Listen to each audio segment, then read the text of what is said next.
Welcome to my humble little office. My name is R. Keith Andrews. I'm a spiritual guide and paranormal adept. The journey continues today on August 26, 2023 at approximately 4:20 p.m. PST.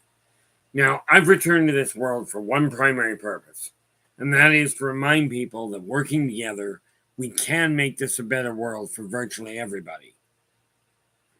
Now, I bill myself as a spiritual guide because the tools I offer are the exact same tools I personally use in my day-to-day life.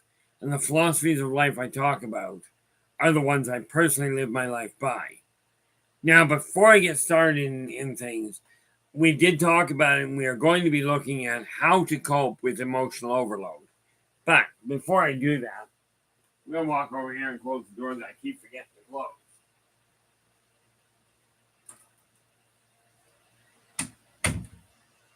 One day I'll remember to close that, but I wouldn't hold my breath. I'm waiting for it. In any event, emotional overload. Well, before we get into that, how about if we do this? I've got to find video. There. Grab that one, move it up here. And then we go down here and we figure out where Chad. There is Chad Smith. Chad, you are in with the gold. And here is the link to Chad's live stream. So absolutely drop in, give him a listen. If you like what he has to say, do give him the thumbs up and then subscribe to the channel and share the daylights out of it. Then we have, let us see here. Whoop, I think you got to do that. Nope, it's not moving. Anyway, we have Philip in with the silver, followed by, who do we got? Ferret, you are in with the bronze. And then we have Jhow in with honorable mention. So, and one thing to keep in mind, guys, we are talking about different speeds people come in. Nobody's worth more than somebody else. Nobody's worth less than other people, spiritually speaking. But only one person can come through the door at the same time. And sadly, according to modern educational systems, the modern pedagogue, everybody gets a win. Okay, it doesn't happen that way in real life. Now, when we're talking about emotional overload, let's look at the at quantifiers here. Okay, everybody's got a different level as far as what they can cope with. But we are referring to whatever that level is that triggers a spontaneous bout of laughter, giggles, or a spontaneous bout of tears. Okay, normally with emotional overload, this happens with no warning. Philip's just handing Philip's just handing us a little piece of extra information. An autistic person, depending on who, takes 400 times the sensory data of a non-autistic person. This can be very overwhelming. Not a problem, Philip. In all fairness, the all caps is recommended. Okay, in this chat room, all caps simply means you're trying to make a comment that'll actually spot. Emmy Tonga, how you doing? Glad you returned. I trust your time away was beneficial. I hate to tell you this, Philip, much as I agree with you, because Philip's going, our pedagogue is illogical. Absolutely is. But it is what we're working with. Okay. And until we can start educating the people coming up through the system beyond what the system educates, we're going to continue having problems. Okay.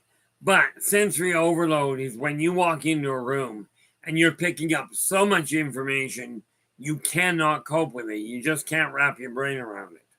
You see this a lot in all kinds of people. The biggest thing as far as how to cope, Because even like I suffer from emotional overload when I'm around people in serious mourning, i.e., I find it very difficult. I find it difficult in crowds anyway. But if I'm around people that are suffering from the potential loss of a loved one, or they're suffering from PTSD themselves, even for me, this can be somewhat overwhelming to say the least. Now, I will tell you this: one of the best ways of coping with that, if you're around people and this is what you're feeling, one of your best options is to separate yourself by a greater distance. Okay, it may only be 8 or 10 feet away, but that physical distance will make it easier to cope. Personally, I know this from practical experience. Okay, but again, when we're looking at the information coming in, you got to remember, if we're dealing with a whole pile of information coming in that's negative, we're going to have troubles. What do we got here?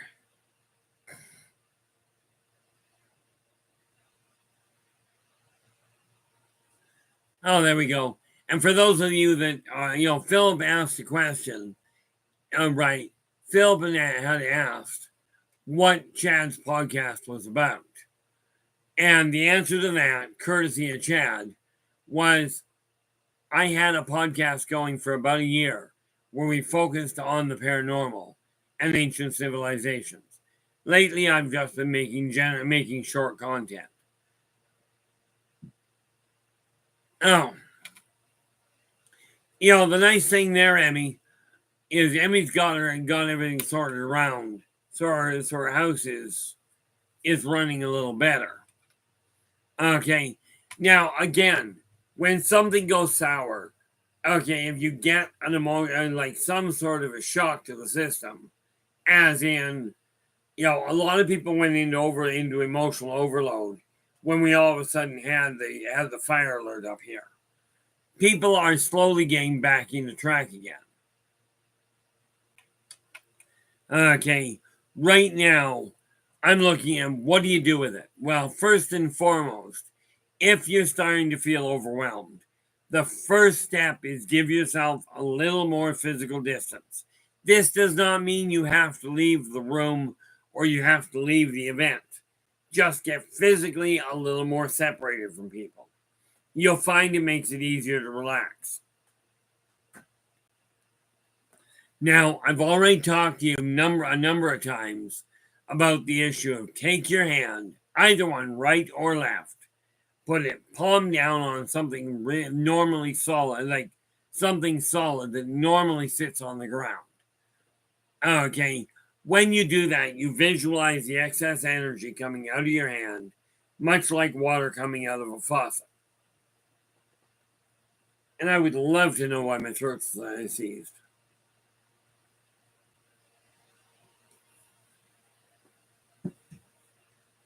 So I will tell you, if I run into a problem, I will end up cutting it short. On occasion, that happens. But I will do my best to let you know.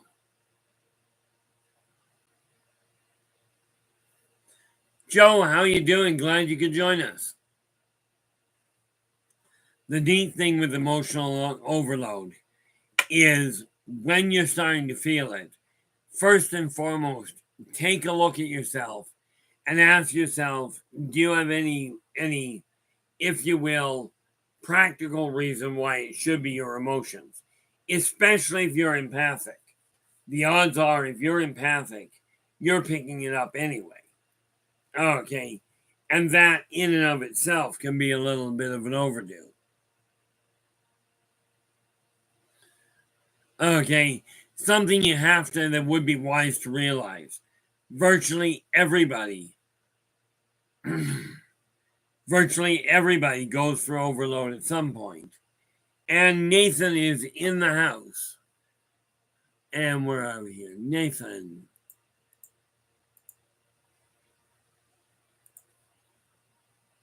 This is the link to Nathan's web.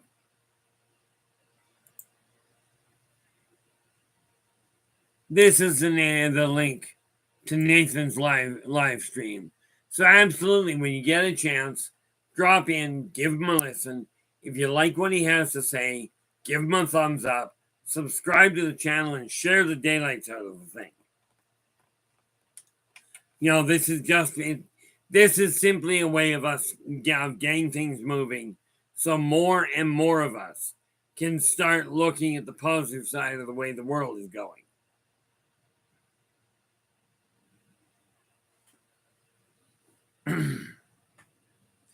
Yeah, in case you hadn't noticed.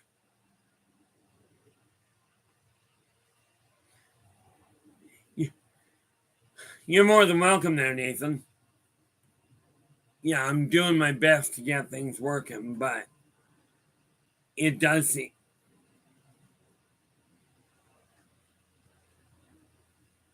It would seem, Nathan.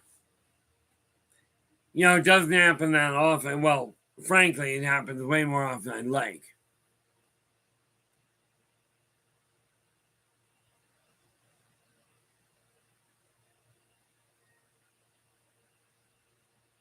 Oh, heavens, this will last for a while and then I'll get over it. You know, but I appreciate the thought there, Philip. As far as my hiding under the covers for 9 or 10 hours out of the day, I get way too bored. You know, way too bored. But with that in mind, yeah, I gave up on hope. I just go, no, we're just going to simply make sure it doesn't get too terribly bad. I can feel it causing a problem, so I'm not betting on making two. Where are we right now? Cowie, how you doing? Glad you could join us. You know, the thing is, when we're looking at what we got.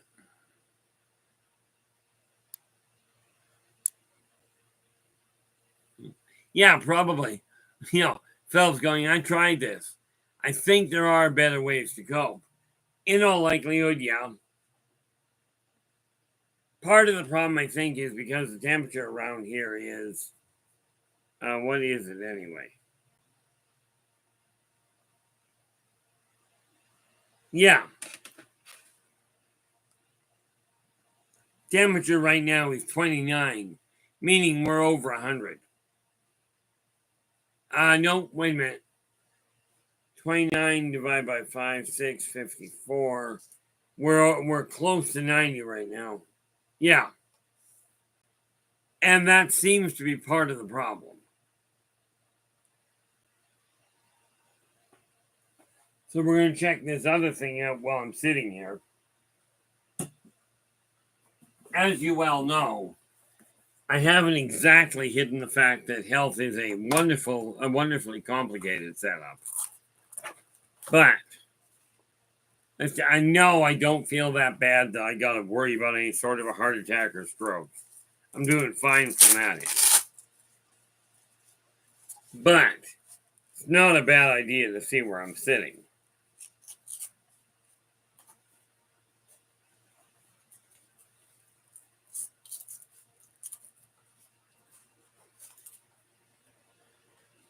So I just hook that on and see what we come up with.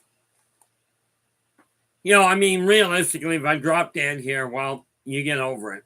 You know, as they said, you know, as I heard it put one day.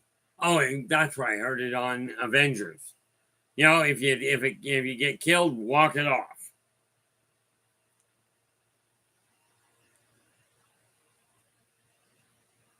Well, that's not too bad. I've seen it go a lot higher. I'll give you an answer to that little question in just a second.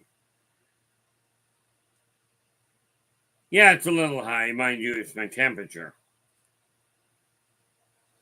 That's entertaining.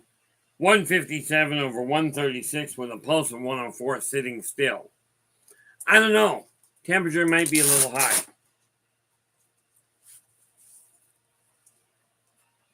By the way, they like 130 over 80. The doctors, that is. But when we're dealing with emotional overload, you really have to look at what you're in, what you're focusing on. Are you trying to deal with too many things at the same time?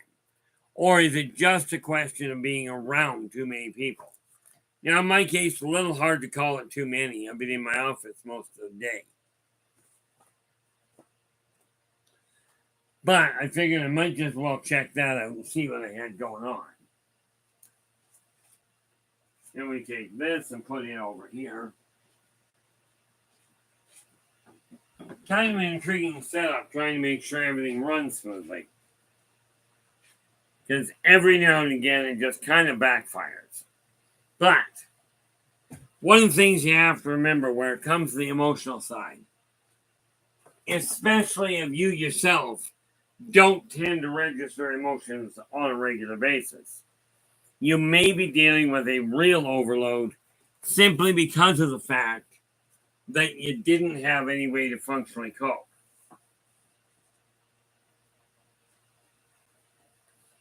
In case you're wondering what I'm doing right now, I'm literally taking the extra books out of the way and the extra writing that I've been doing and getting it put where it belongs. That way I can function. Because I will tell you, one of the things you got to remember where it comes to overload is the easiest way to deal with it is, first of all, acknowledge the fact that it's there.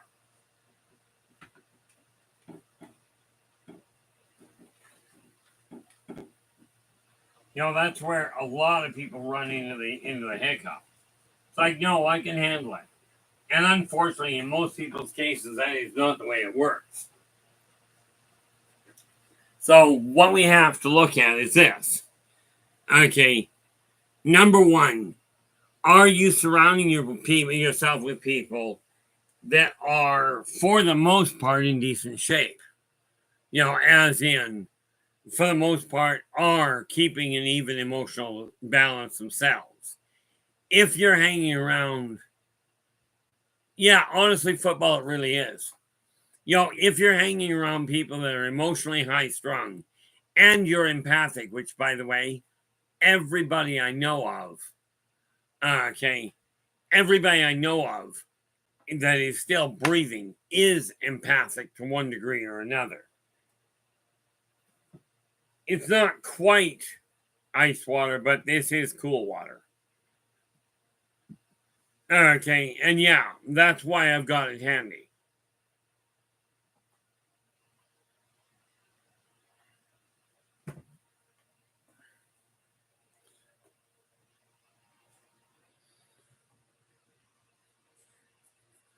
Well, in case you're wondering there, Philip goes, August gets people hot and sweaty. So does January, but it usually ends up being for a different reason. But when we are dealing with the whole issue of emotions, you got to remember, the more heat causes an added problem with emotions. When heat rises, people's emotions get all quirky. Okay. Kimberly, how you doing? Glad you could join us. I do trust your day has been going well.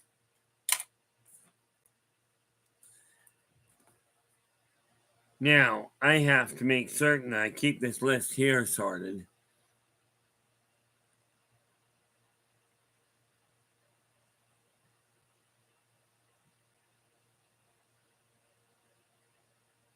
Oh, okay.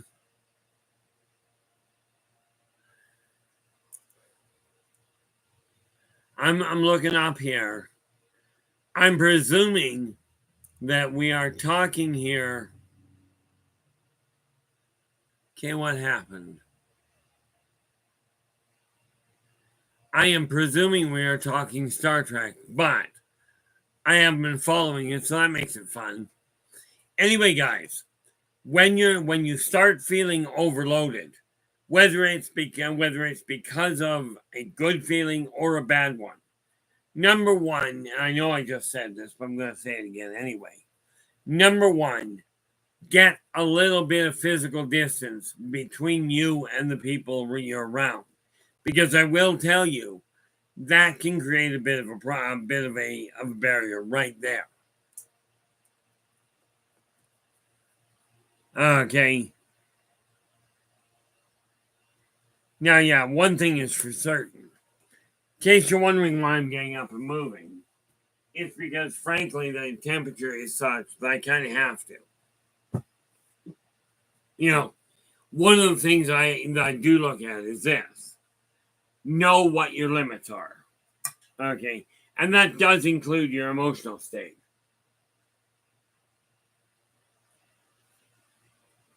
Now, one of the things that will work really well when you're looking at your emotion, when you're looking at an overload, if you find yourself all of a sudden crying, it's a real simple issue in some ways.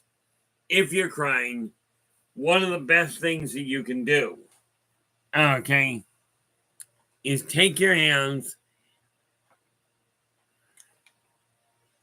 you know, take your hands, and many of you do this anyway if you're really feeling emotionally overloaded, as in tears. Okay, quite often just taking your hands, closing them together, close your eyes, and literally focus on the word heal. This will block out the extra energy that you're hearing and will help you bring things back into balance.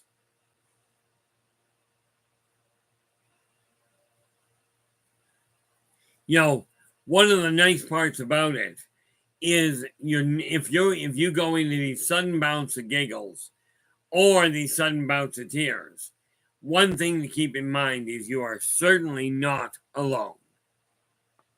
Okay, by the way, that won't likely help you that much.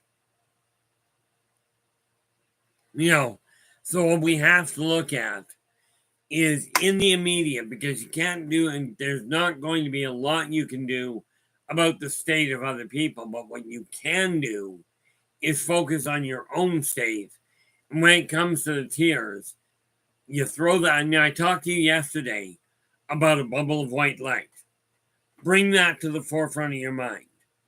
Now, this will protect you from the negative ambient energy. Okay, the stuff that's just there because you're on the planet. Then you surround that bubble with mirrors facing away from you. This will reflect back, while it's transmuting negative energy to positive energy that other people have generated. For instance, have you ever noticed if you're walking between two people, if they've been fighting, you can feel it. And it feels like you're walking through a basically you're walking through quicksand or soggy mud.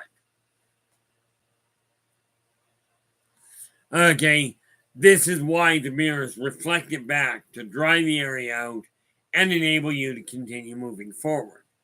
Then you run thick, really thick, healthy roots right from the soles of your feet straight to the core of the earth.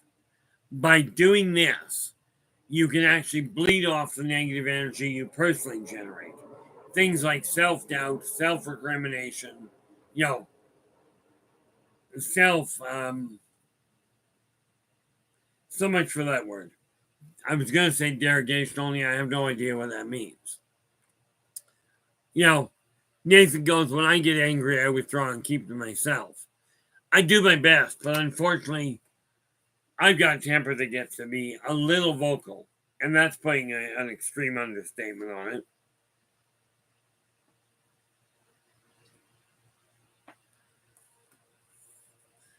But no, it really boils down to the frustration can absolutely get to people. But nice part there, Nathan, is when you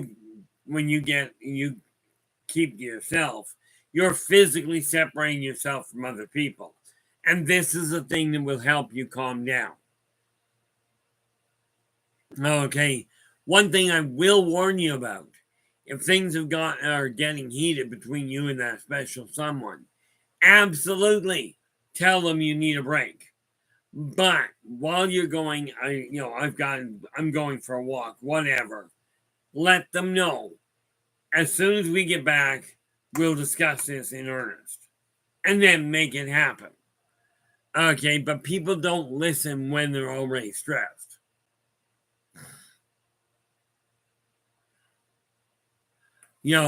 So from that end, this is an issue of make certain that you're paying attention to what is working for you. I can only give you tools that I've seen work or that I've heard of working, but most of my tools for dealing with depression are, to say the least, rather well developed.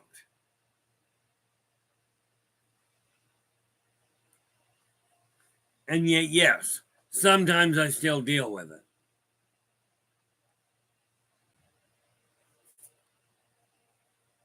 Yeah, well, Nathan, that's the thing. You're talking about an emotional overload. The second you get mad, you start broadcasting an overload which hits the already overloaded people. Then it comes back to you. So now not only are you dealing with the anger at yourself for letting the emotions get carried away, but you're dealing with the enhanced anger brought about by other people going through it.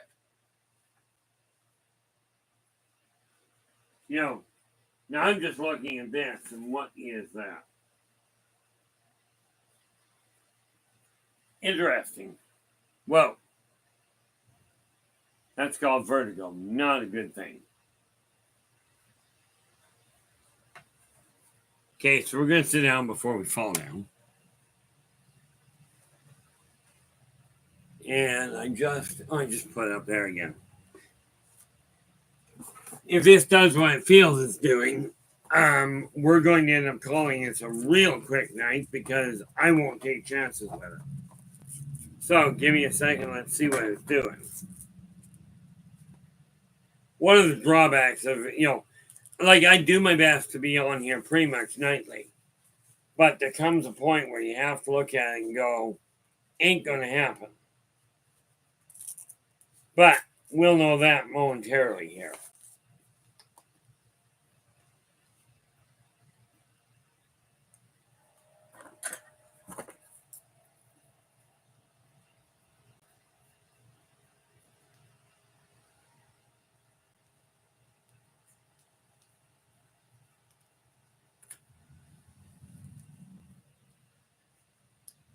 Oh, that's cute.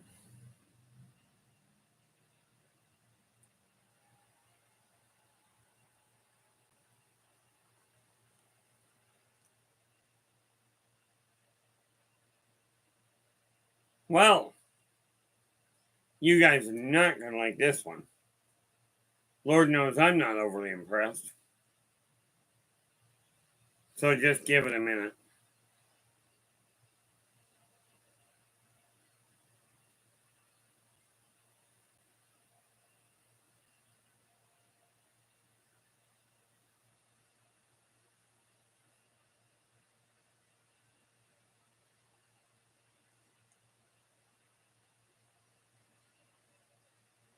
Well, that's intriguing.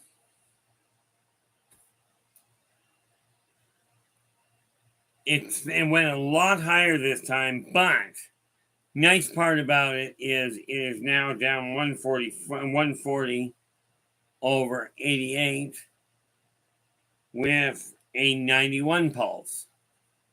Remember I mentioned about my blood pressure can do really stupid things? So, we're talking about emotional overload. My system does a really weird thing. It does a blood pressure flux. Okay.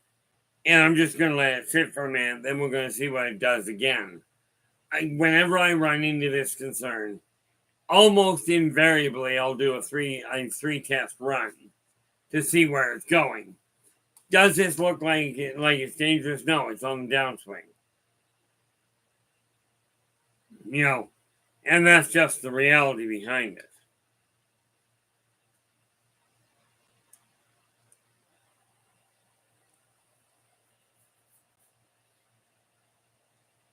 So we're just running it up one more time here just on principle. And yeah, I realize I haven't got I haven't gone and picked up a few things I wanted to.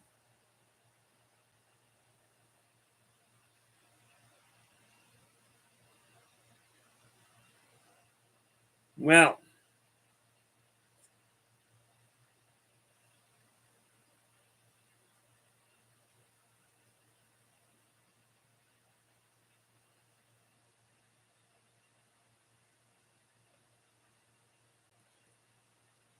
Don't mind me. Yes, I left that sit quiet for a minute. But I will tell you, when I said you focus to bring things down,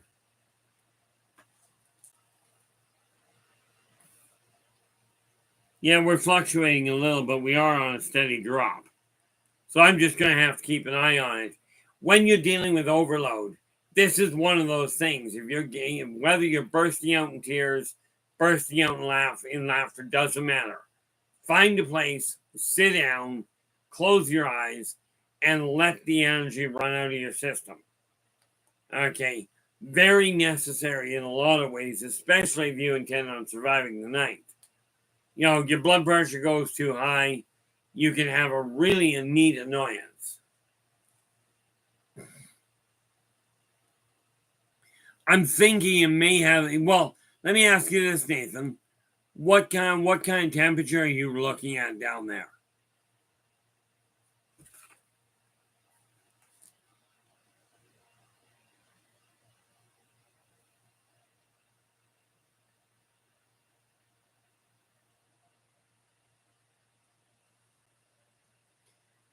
Well, okay, let's see what that does. Yeah, in case you hadn't noticed, my blood pressure does that. My focus goes right out the window. But this is a live feed. You know, it's funny. I was looking at my comments just this morning, and somebody,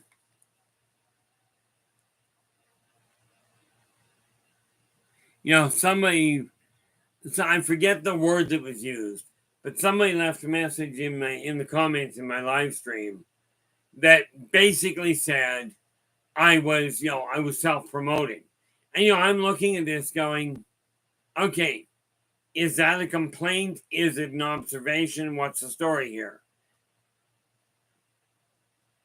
It's really doing weird things. But it's bouncing all over the place, so I'm going to keep an eye on it. But I'm going to do my best to focus.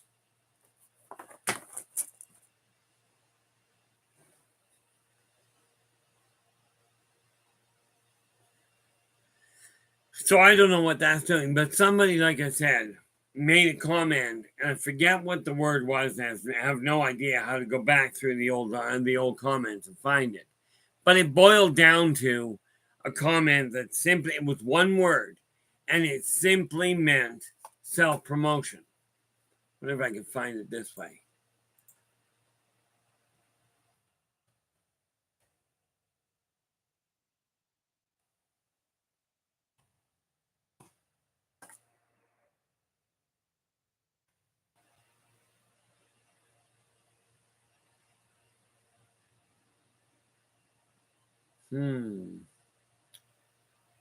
Just looking forward to see if it gives anything. It doesn't look like it's going to. So with that in mind, I'm just going to look at it going, okay, this is something that, as near as I can figure, anybody on YouTube is doing. Okay, but I will tell you this. When I'm looking at this, I'm looking at the people in this room. Let us see here.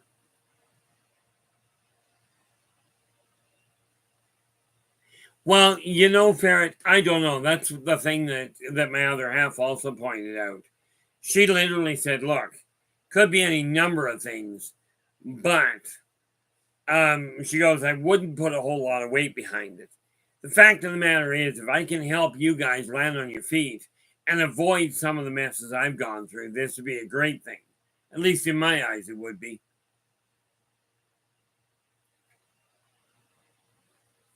And presumably in your eyes. So let us take a peek here.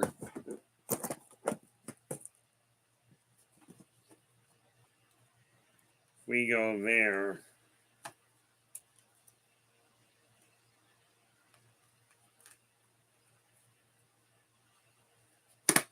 Yeah, that ain't gonna work well, so let's try it this way.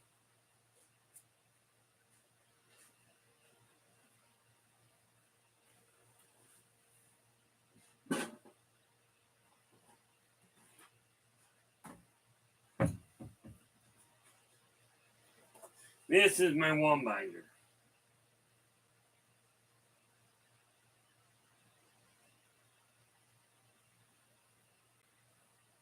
How am I looking for him? Oh, Chris.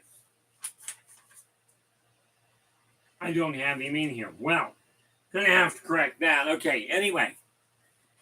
Emotional, when your emotions get overwhelmed, you can't think straight because, well, let's face it, break into tears or laughter, the rest of your brain's on hold.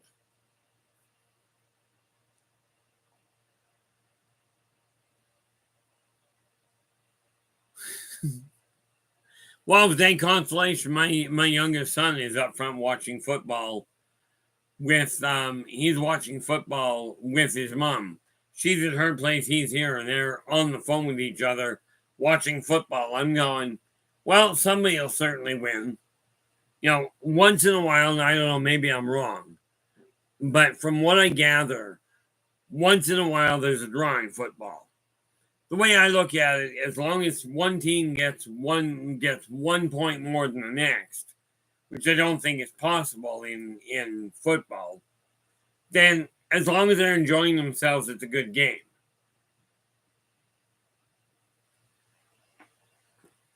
I tell you, there is an advantage that you can actually get from emotional overload.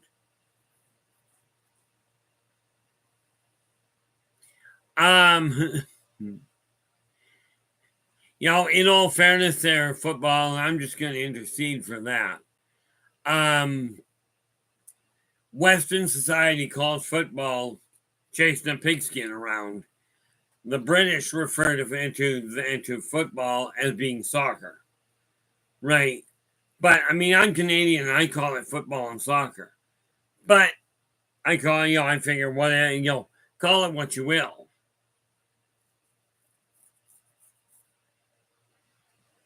Yeah, I don't know. I don't follow the sports. But I will tell you this. If you're empathic and you're sitting in a room full of sports fans or sitting in a bleacher full of sports fans, their excitement will overload your system in all likelihood. Now, in that case, usually it overloads it to the point of just screaming at the top of your lungs. Word of warning. If you live with somebody that does tend to scream at the TV, do not ask if it helps. Because I'm telling you from practical experience, it doesn't work well. Okay, but the trick to dealing with emotional overload is a real simple one. You simply physically distance yourself. Now, the other option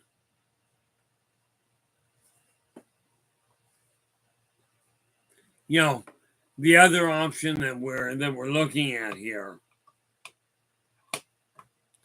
is that when you're dealing with emotional overload, sometimes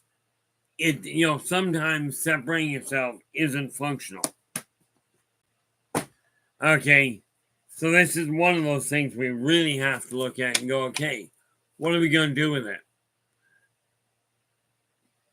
Now, I gotta ask. Well, I guess technically I don't, but Amy, I'm going to ask, and like I said, I'm obtuse where sports are concerned. But is Kirk a quarterback or something for one of these teams? Or is Kirk somebody else? Whenever I hear the name Kirk, I think of only two people. William Shatner and my brother who played Kirk in Sound of Music.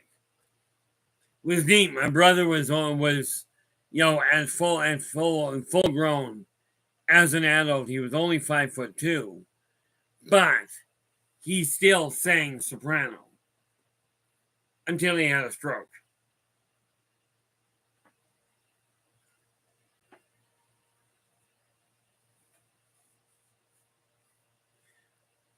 At least Captain Kirk I can relate to in a manner of speaking.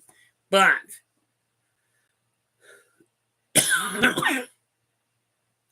the whole kicker to the emotions is when you're feeling overwhelmed, hopefully you get the message before it hits. If it does, separating yourself for a little bit will work immensely well.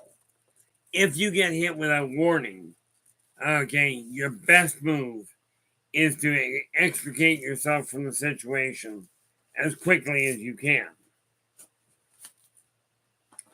And once you've done that, once you've extricated yourself, that's when you turn around and start calming things down. And yes, it will help. There's no question there.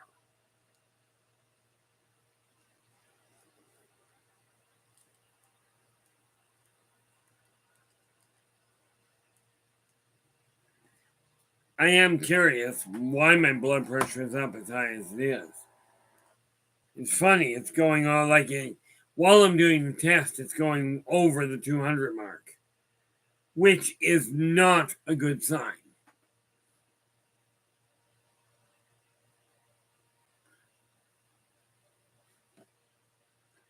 I know warmth is definitely not something I require right now.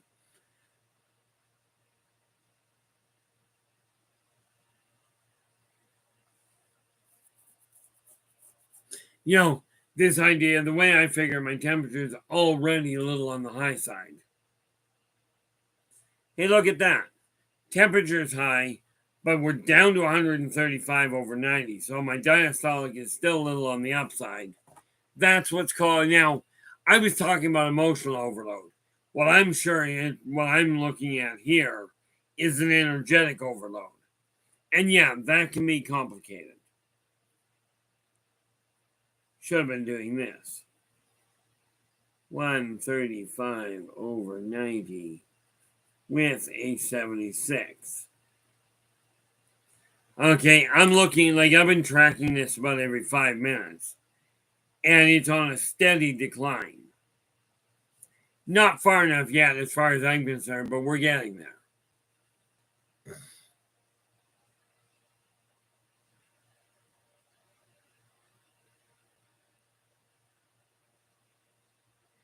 I wish I could give you an answer there. The reality there is, Philip. Last night, let me see. Just trying to get a look at this. Let's not do that. Okay.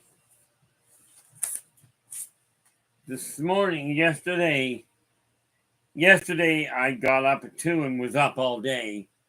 Today I got up at 2 and I've been up all day. So not a whole lot of change there. But talk about a bad run. On the 24th, I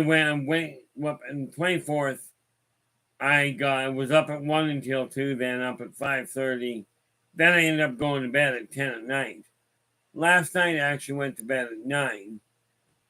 But I only slept until 10 and then was up until 2. And of course, I've been on the go since 4:30.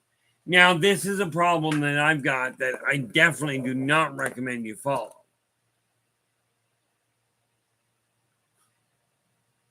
Oh, thanks. Now, if only I had the money of a supermodel. And I'm certainly, this is actually helping keep things run. But the funny part about all of this is I look at this going, I'm feeling better now, aside from my overloaded blood pressure right now. I'm feeling better now than I have in 30 years. Okay.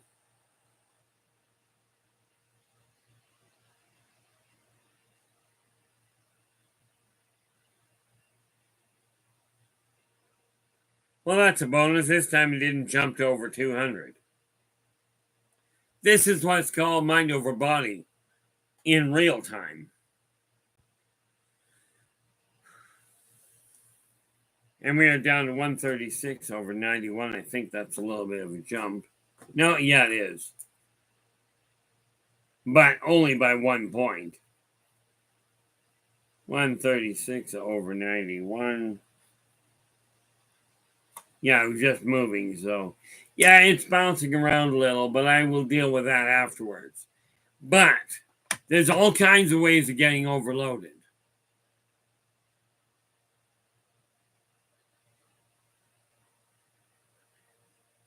Let's see. Yeah.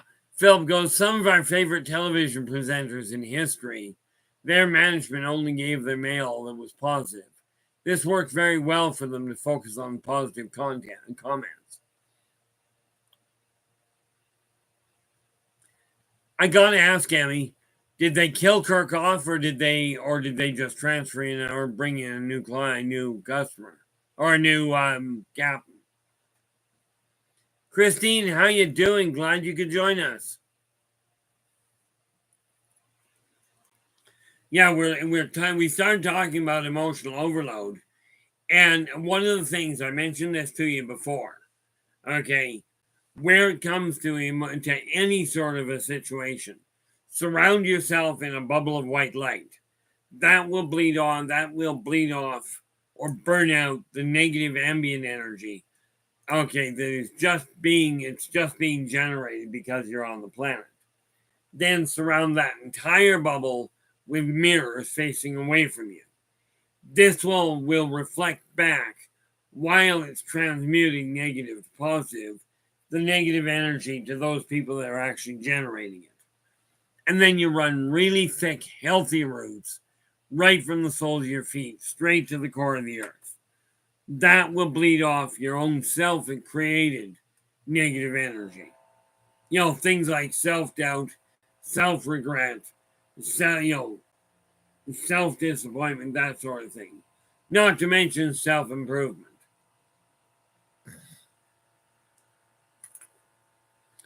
Oh, that I agree. I absolutely agree with you there, Nathan. This is why I'm keeping a close tab on it. And it is jumping all over Hexaf Acre.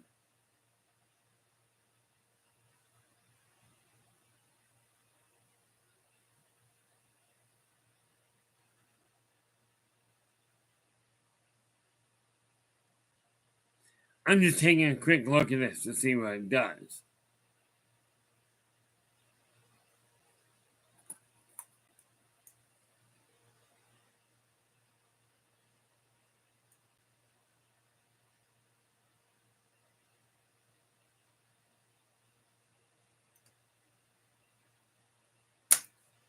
Yeah, okay, guys, you get to figure this one out.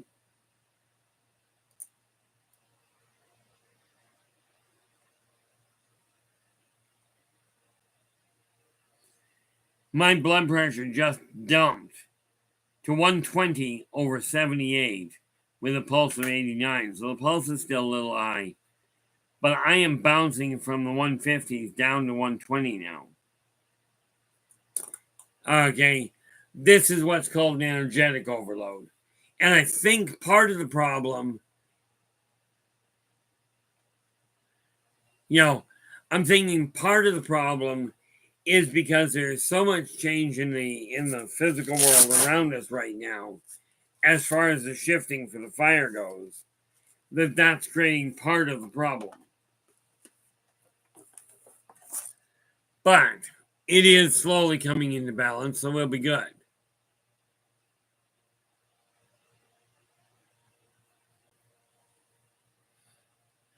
And, that was not where I was planning on going. The thing we have to look at here, okay, when we're taking a look at your emotions, I have got to do something about that.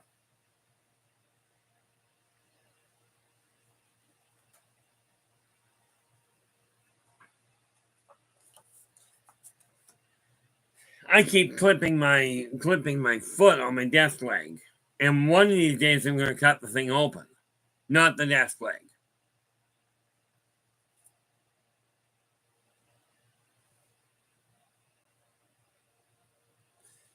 Oh heavens, I wouldn't call. I told my kids if I'm not unconscious there, Phil.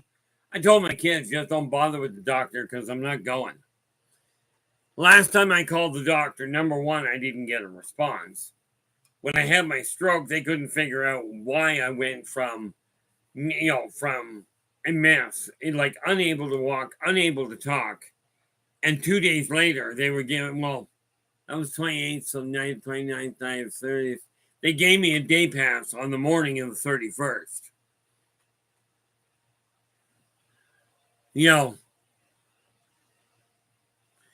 And, they gave me a day pass on the 6th of January. I was cut loose and sent home. When I had my massive coronary back in 2013, I was in there for less than 24 hours. And I think the only reason I stayed overnight that night was because the thing kicked the stuffing out of me. Right now, I'm not in any danger of requiring it. And the worst case scenario, worst likely case scenario, is I'm sitting here talking to you and my heart stops and I end up, falling down and just quit moving for a while. Don't hang up. I got about 10 minutes, my heart will kick back in. And yeah, I know that sounds kind of cocky or facetious. Sadly, it's happened more often than I care to count.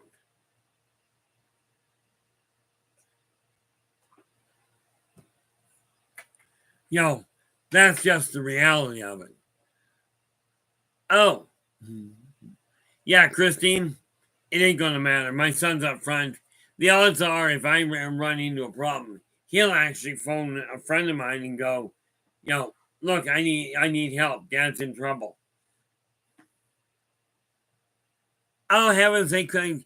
Do understand something, Philip? When I had my stroke, okay, when I had my stroke, I went in. They did actually take a CAT scan. I don't know, CAT scan, an MRI. I don't know. Took a picture of my brain. These geniuses, and I do mean that quite literally, they spotted one stroke and one decades back. Okay, like they spotted one stroke from a long time ago. They didn't see, or at least didn't note, the other three I'd had. So, am I going to rely on the doctors to tell me what's going on? Not a prayer. But that said, if you're dealing with doctors, absolutely stay in touch with them. They likely know more than you do. Problem is, I've done the lab rat thing. And I'm really not that interested in repeating it. But do I appreciate the concern? Certainly. The reality is, my heart does this regularly.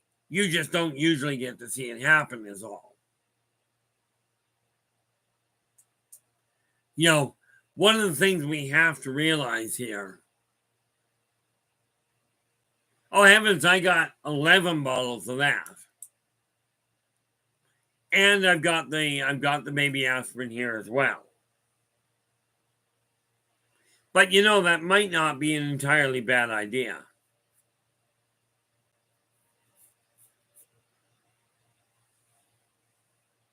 I've got the hawthorn berry. I've got enough to last me for over a year here. And I don't use it every day because I don't require it every day.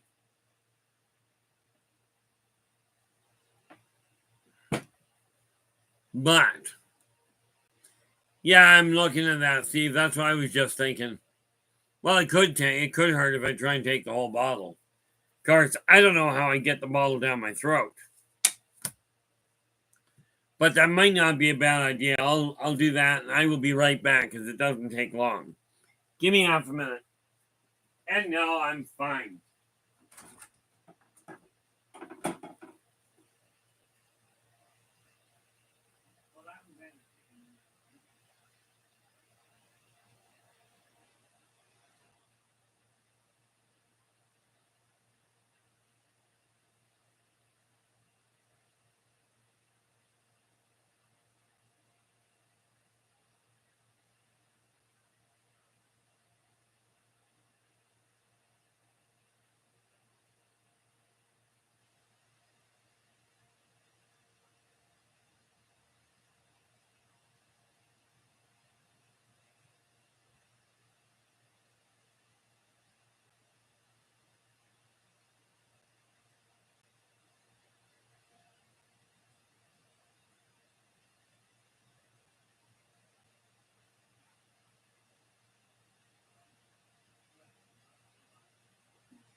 Okay, guys, I'm back. Like I said, I'm fine. Blood pressure just does really weird things. The thing, I had somebody talk to me one day and tell me one day I was actually on a video call with them, and they went, "What the heck is going on?"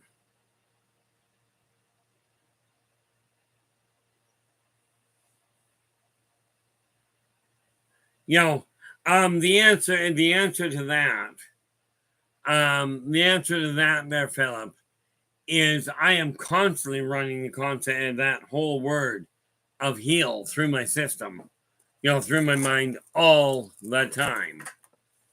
This is one of the reasons why I know it works. It's also one of the reasons why I keep coming back. That and the fact they keep telling me, "Hey, you're not done." So, I figure, what the heck? Let's see if we can really tick people off and actually outlive the doctors. Which I'm fully intending on. The reality is, I'm 60 right now, right? But I'm aiming for almost another 80 years of being here. And if I can pull that one off, which I don't know if I can yet. Okay, I'm going to do my best. That's for dang certain. But I am going to see what I can do about it. Boy, that was a jump. Or more to the point, a drop. So this really boils down to, I'm changing the whole,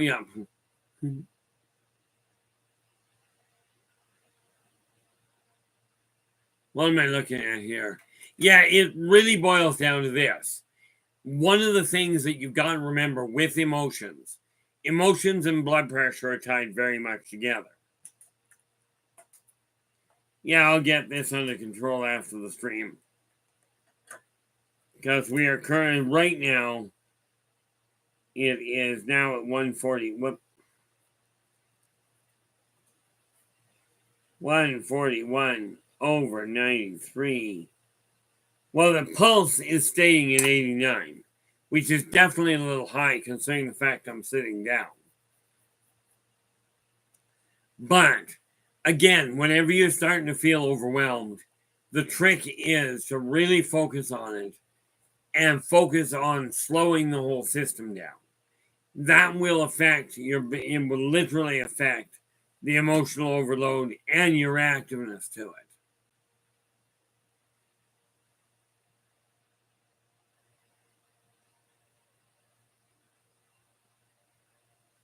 Essentially, yes, Philip.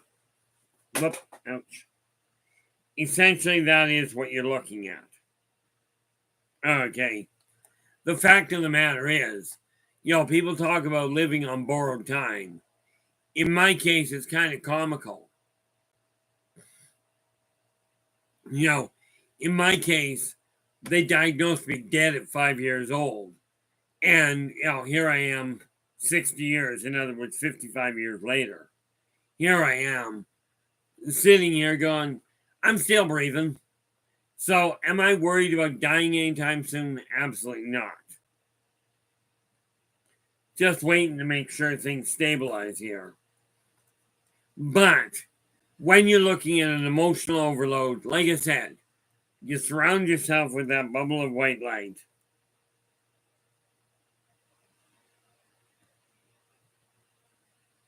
That was neat. You surround yourself with a bubble of white light. Surround that bubble with mirrors facing away from you, and then run really thick, healthy roots right from the soles of your feet straight to the core of the earth. This is one of the most effective ways of reconnecting yourself. Now, the other thing to do is take your hand, either one or both, it doesn't matter, but you put it on something normally, like something heavy that normally sits on the ground. Like a recliner, a couch, a dining room table, or for that matter, the wall or the floor itself. Okay, put your hand down and visualize the excess energy coming out of your hand, much like water out of a faucet. This will help settle things and slow them down for you.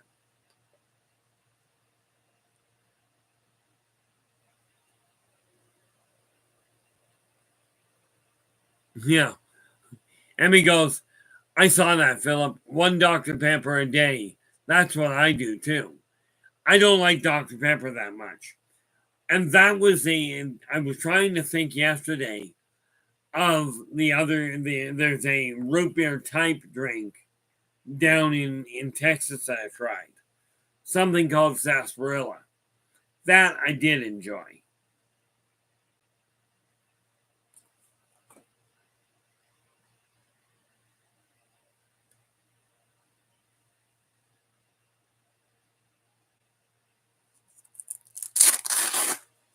Well, the systolic is holding in a stable. Diastolic is bouncing a little, and the pulse is doing all sorts of neat things. But I'm not dying anytime soon. Let's see. Phelps goes, there was a neat scam story about some people who tried to scam a lady in her 70s, thinking they'd get her property after she died. She lived to be well over 100. Outlived the people trying to scam her. I think that's priceless. I had a client actually, that she always phoned, like she'd phone twice and 3 times a week. And she never asked a question. Ever. Right. Well, more to the point, she did, but she always asked, Keith, how are you doing? And I asked her one day, I said, Ruby, I gotta ask. Okay. Part of my job is certainly to help you, but part of my job is to make sure that you're not, in my job that I self-impose with is making sure you're not overextending your own finances. I said, you never ask a question, aside from how am I doing or how is my family. I says, I love the conversations with you, but I says, I gotta ask what and why so many phone calls. And she goes, oh, that's easy. She says, now bear in mind, this was 20 years ago. Okay. And she goes, that's easy. She says, my husband passed away last year. Right. And I told the kids, she goes, I've got a farm, we've got a farm. I can't keep it up, so I'm going to have to get rid of it. But I will hold on to it for a year. Okay. I'll hold on to it for a year. You guys figure out if you want the farm. If you do, I'll float the mortgage. I'll absolutely float the mortgage. Well, she says a year went by and none of the kids approached her. So she sold the farm. Then all of her kids quit talking to her. And she says, now, Keith, I'm phoning you because I'm spending their inheritance before I die. And I'm like, this is absolutely brilliant. Needless to say, I never questioned her again. I just enjoyed the time I had with her.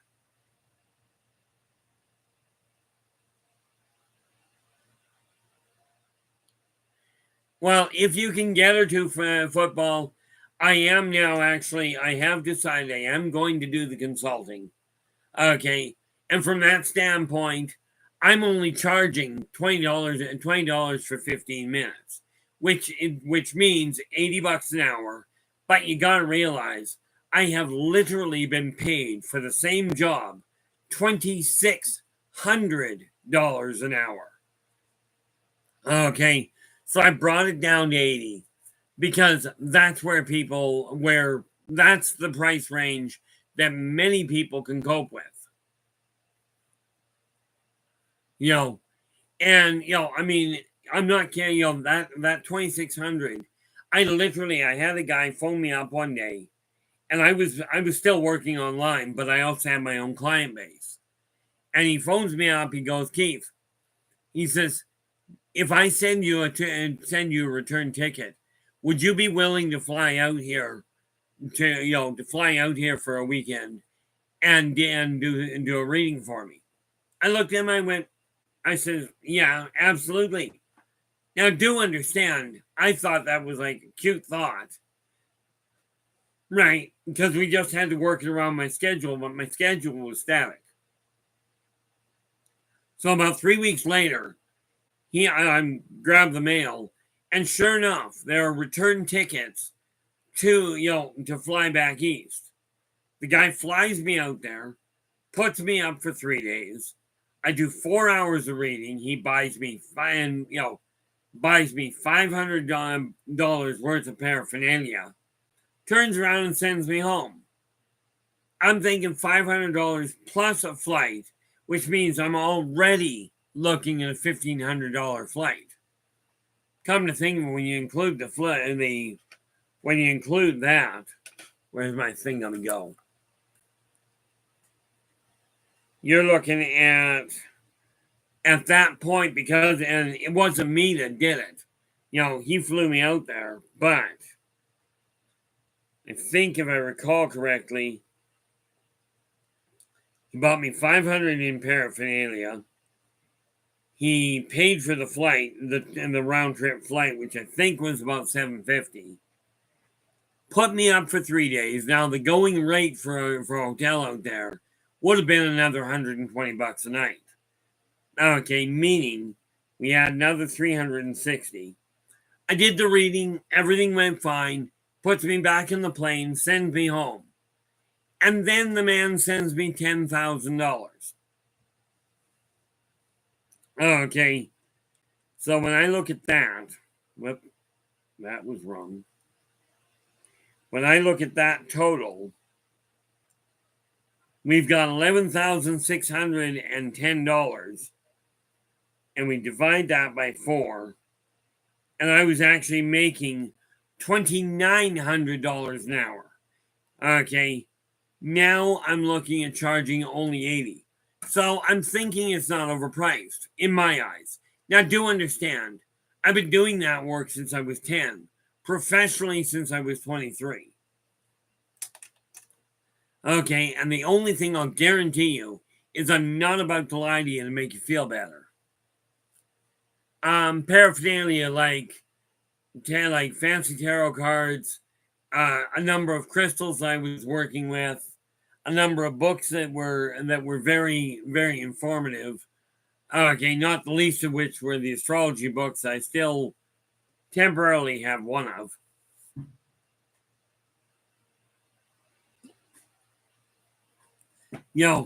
It was this sort of thing.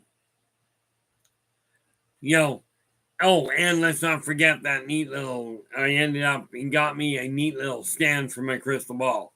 The crystal ball he didn't give me. He didn't buy me.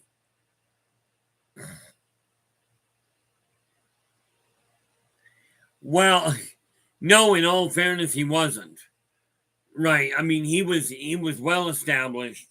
He was a professor. I don't know if he's still in. Well, yeah, I do know he's not now.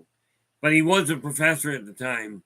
But his comment to me was, I wouldn't have paid for it if you weren't that solid for me. Essentially, football, yes. Kind of like an Amazon wish list, except for the fact that we walked into the store and we were looking at it, and every time I paused and took note of something and put it back on the shelf, he'd pick it up and take it over to the purchase line. You got to remember, 20 years ago, Amazon didn't exist. But this is why I say, when people go, you're charging too much. You should be doing it for free. The funny part about it is that I agree in some ways, but here's the thing. If I don't charge for what I'm working on, and rest assured, YouTube and the newsletter will never be charged. Okay. But if I don't charge for the other work, then frankly I'm going to have to find a regular job in order to be able to help people at all. If I recall correctly, he was really good with computers, but I do believe he was actually studying a try English. He was actually an archaeology professor, if I recall correctly.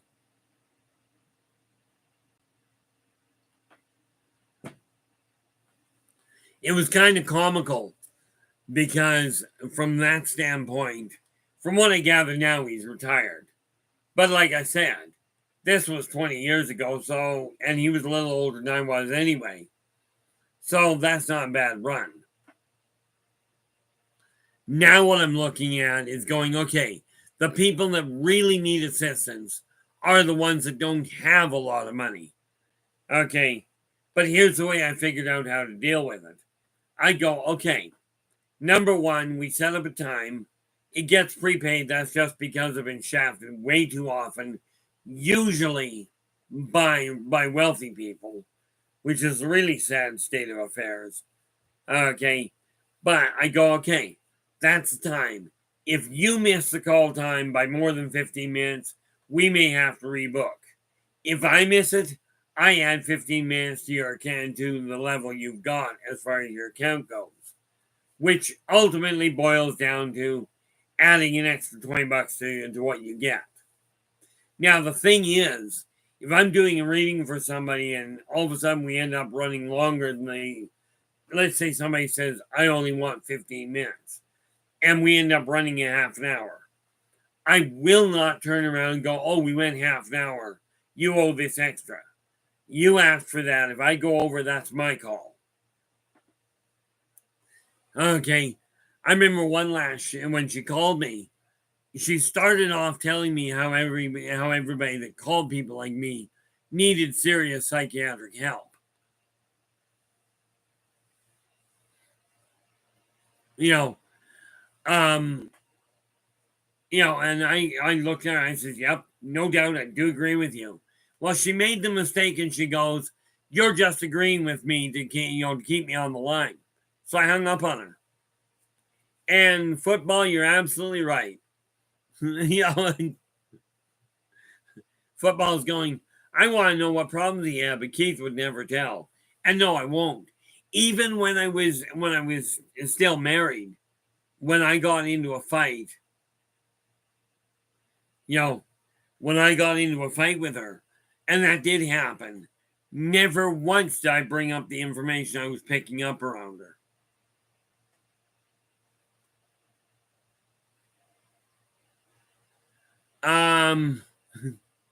Yeah.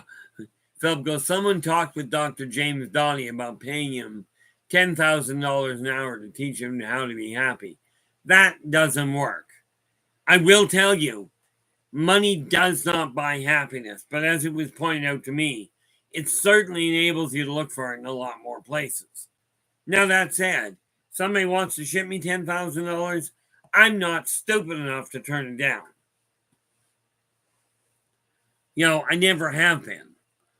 But you don't learn to be happy by having stuff. You learn to be happy by enjoying the stuff you've got. All the money in the world couldn't buy me Class A football.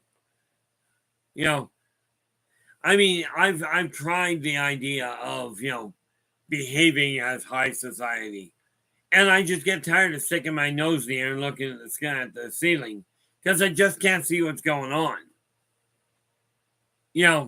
I remember dealing with a lot of people. One guy told me, he says, if you're going to deal with big business, you need to dress the part. I said, what do you mean? He goes, you need a suit and tie. I looked at him and I said, if they're that interested in my wardrobe, they're not looking for what I do. And therefore, no, not going to happen. To this day, I don't own a suit and tie. I used to. I did get married in a suit and tie. And that was pretty much the last time I wore it.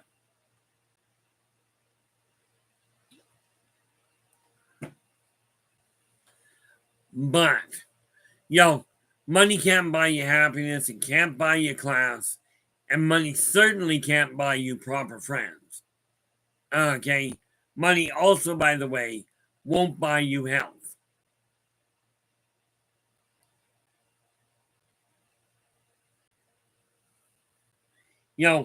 I came to the conclusion that I am much happier just being me.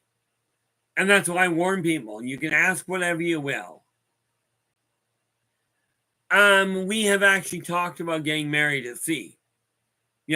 Find a captain that'll marry us on the ocean and get married out there.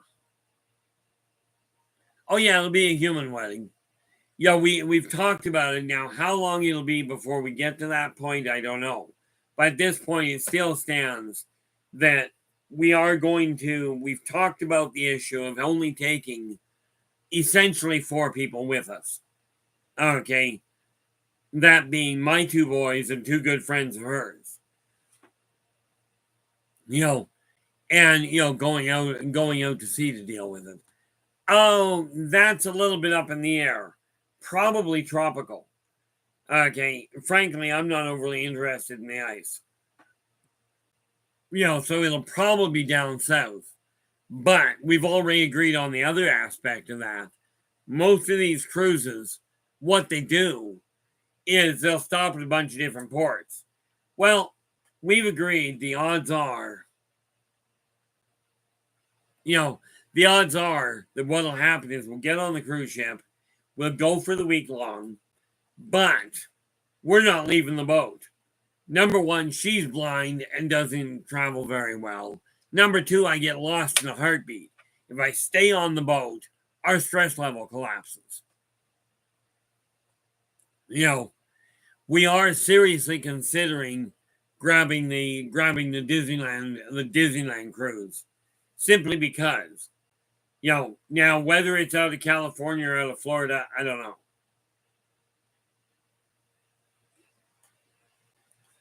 But we've had some pretty serious conversations about it. The thing with the only problem I have with the Alaskan cruise, I don't mind. Like, I actually like looking at the ice. I do not like the weather, like the cold. Not that much, anyway. But from my standpoint, that's what we're looking at. And then we'll see what we do.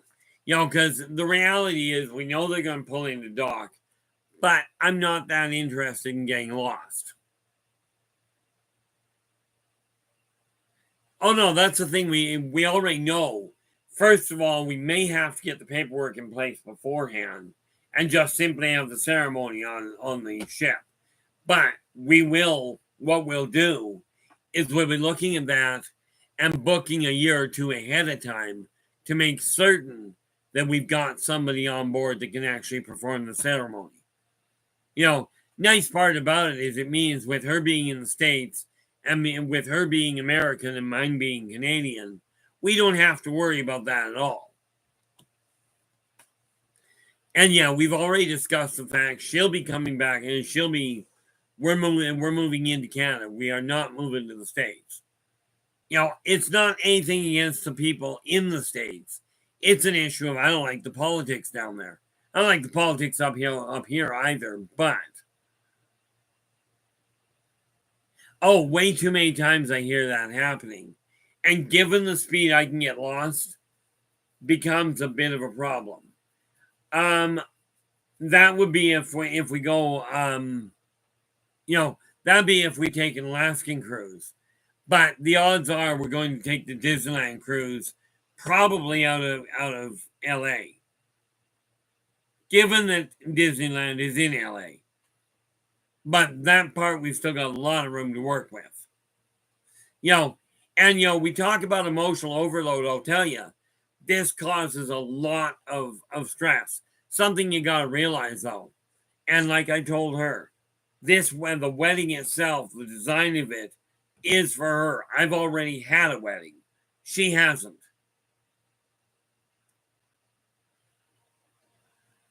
Hey, Ken, how you doing? Glad you could join us.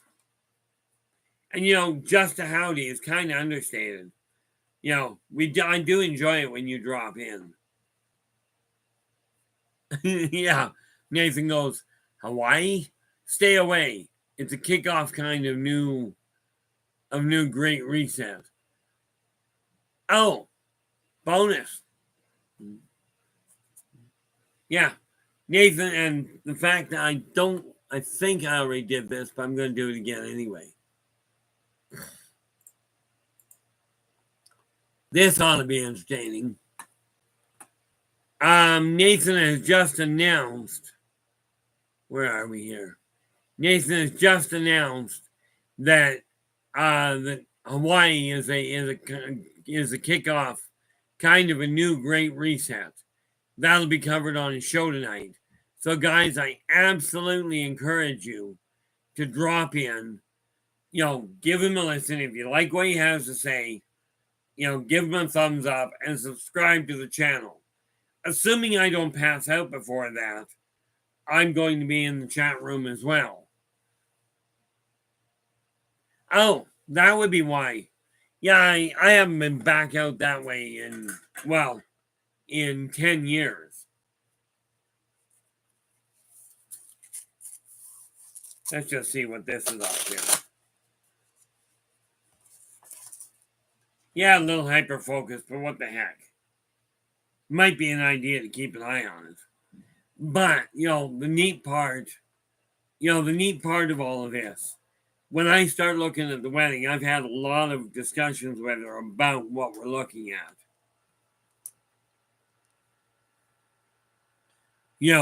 But the fact of the matter is, I intend on making it extremely memorable from her standpoint. From mine, I can work with it. Now, that's not a good sign. I have actually never seen it spike that high. It's not giving me a readout yet. I was just looking at the measuring on it. Boy, my blood pressure is all over the place today. I'm wondering if that might have something to do with the way that my my energy is while I'm on the show. I don't think I've ever tracked it this much. But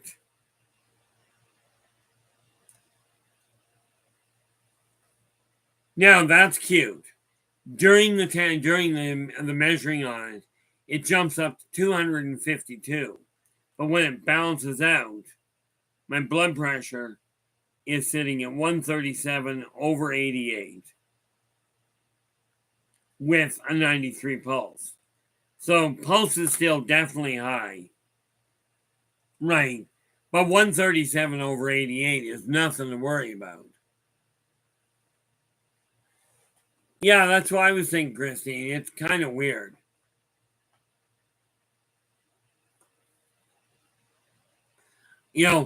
But no, the way I look at it is this. I've had a lot of conversations about what she'd like, about that side of it and just exactly how we can make it really memorable for her. Because you got to remember, one of the things that we really have to take into consideration is the music and the bells and what have you. Because being blind, all the streamers in the world won't matter. It just won't make any difference at all. Yeah.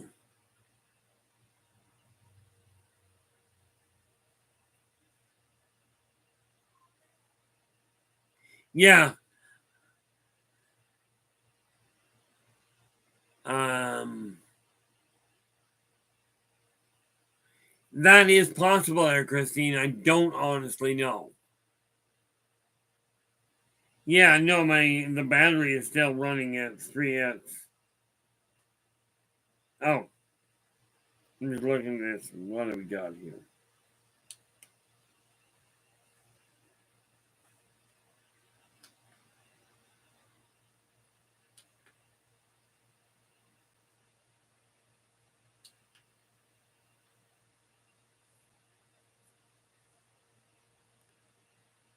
Yeah, no, it's not showing any indication of a low battery issue.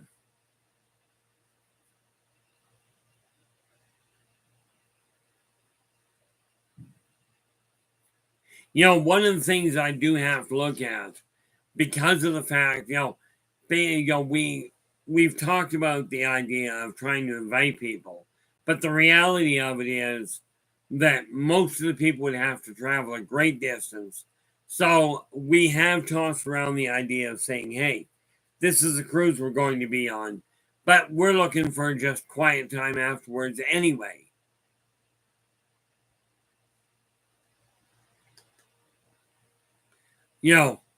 But the nice part about it is, at least I consider it nice. I've already had my wedding.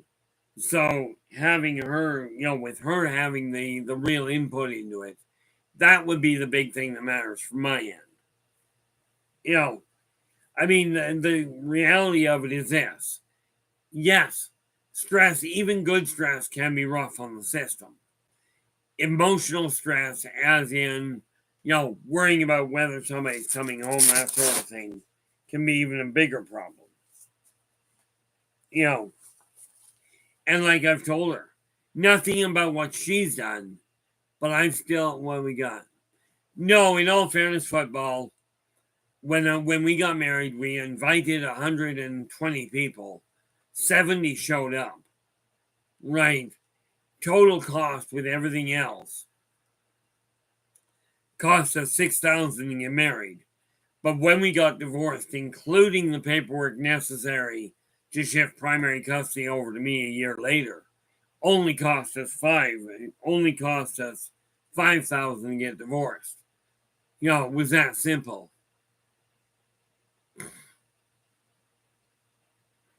Yeah, we certainly have to watch the smells and what have you. Smells, texture, all of the senses that aren't eyesight related are very important from her end. Good Lord.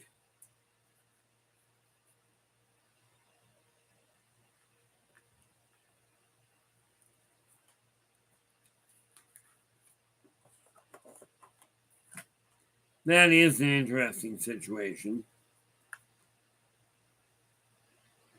157 over 141.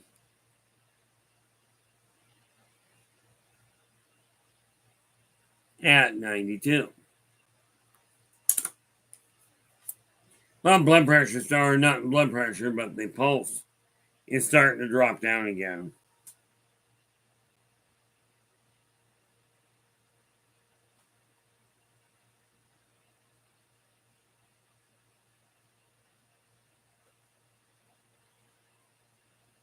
Well, on the plus side, the battery is showing up as perfectly fine. Myself, that's another issue altogether. But, like I said, I'm not dead. See, I figured this. Oh, and by the way, that 6,000 when I got married the first time, I was a heavy drinker, and so were 3/4 of the people we invited. Okay, so it didn't cost us a whole lot to get married. In my case, this idea of, let's spend $10,000 to get married and we'll spend $15,000 on the wedding dress doesn't make a lot of sense. So I just don't go there.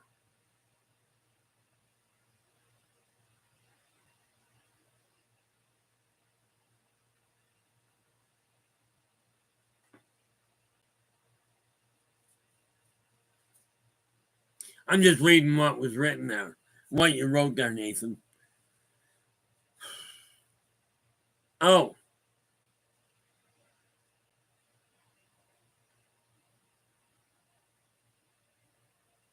Jhow, the answer to your question. Jhow asked, what would cause lights out in a distance to go out if nothing out of the ordinary is going on? Go in and out. A power fluctuation, just a normal power fluctuation, can cause that kind of a power damp.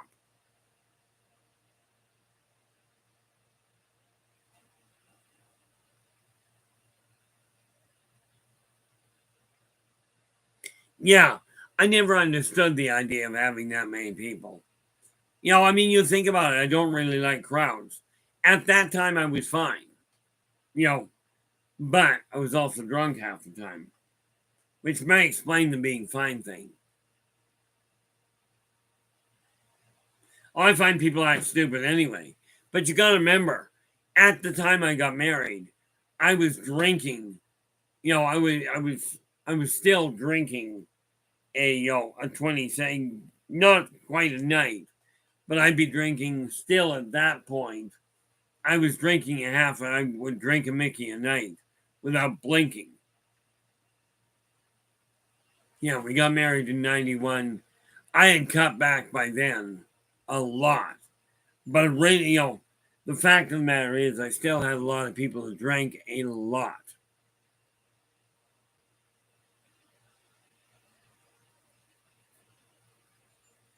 Yeah, I do appreciate that added information that Nathan's just put in here.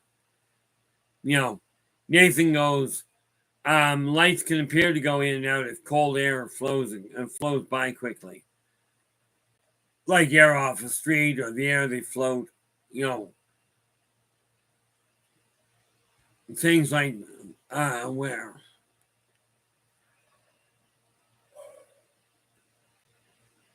Yeah, I can well imagine why that happens.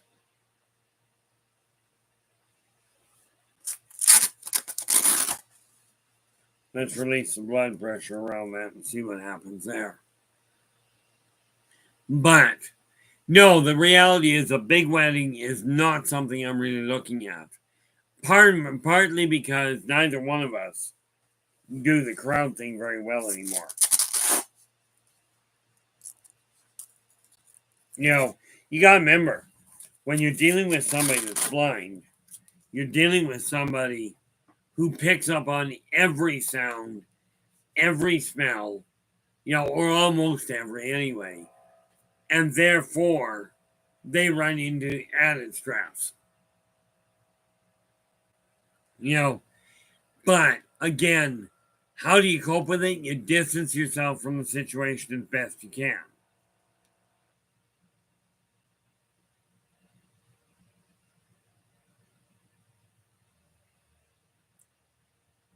Fascinating.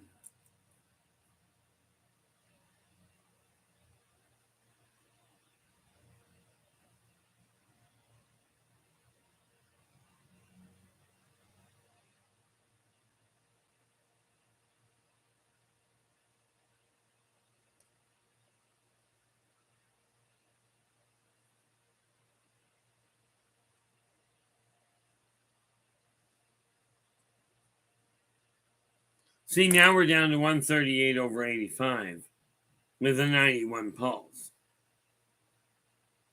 So, yeah, it's holding pretty steady. But what you do is you take a look at what you're going through, see if you can figure out if you can identify where the hiccup is and move on from there. One of the nice things about it, like I'm looking at this, I do want to make absolutely certain when that happens, but to understand that could still be another 2 or 3 years down the road before she gets up here. So, I mean, but still to this day, we've been together now. What is today? Well, that is extremely disappointing.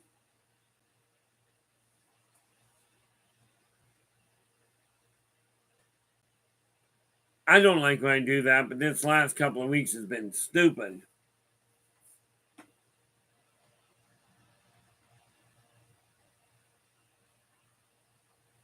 Yeah, Philip goes, they test rockets and airplanes over the county I'm in, so I always imagine strange lights or something being tested. You always watch for those airplanes as they fly past and then wink out of existence. That's always an entertaining thing to see happen.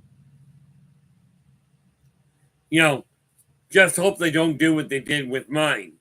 Where I grew up, the airport was here. We had a tree line here, and then our property was right here. Okay, now if you know anything about military aircraft, okay, the runway ended at the tree line. Our house was just the other side of the tree line, right? And I mean, literally right the other side. But the neat part about it, we watched that go over, but the F-101, the old Voodoo, right? They detonated 3 of them over top of our house in the 9 years we were living there. As in, they caught fire on the runway and ended up taking off anyway. A quarter mile past our property was the salt chuck. Was the ocean.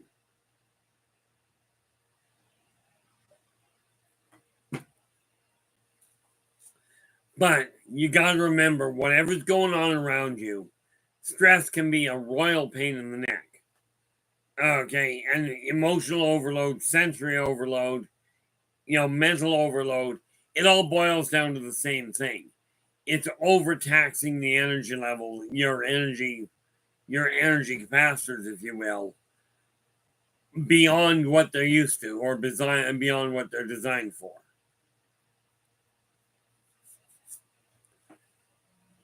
Now, I am pleasantly surprised if we're actually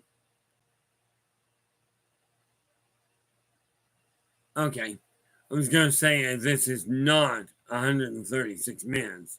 It's 1 hour 36 minutes. That said, I'm hoping if you understand the way energy works, it really boils down to mentally overriding it and bringing it back down to a stable level.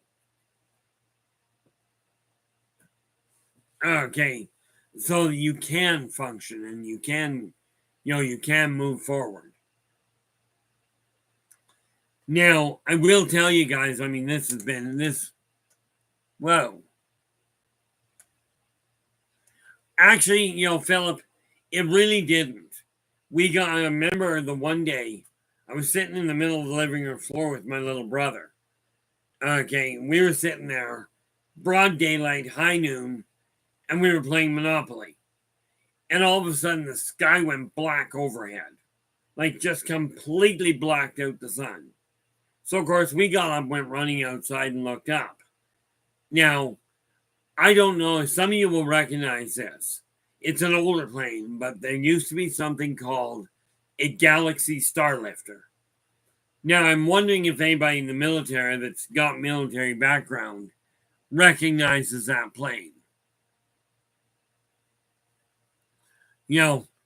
But they brought this plane in. Now, you got to remember, the runway that they dropped this thing in on, it was an emergency drop. And they dropped the thing in on a runway designed for a 707. Okay, something a little bigger than a Dash 8. So it's a smallish passenger plane that this beast was dropped on. Yeah, the C5 Galaxy. That's right, Nathan.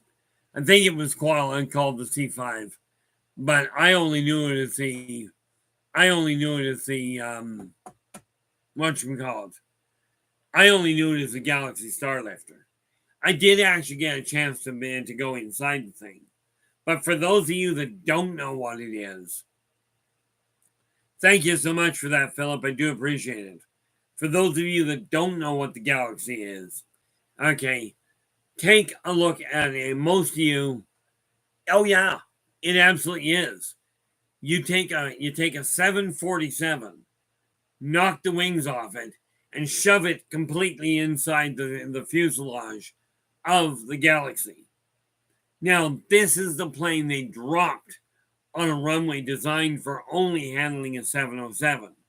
Now, the runway you need for a Galaxy is absolutely bizarre in length.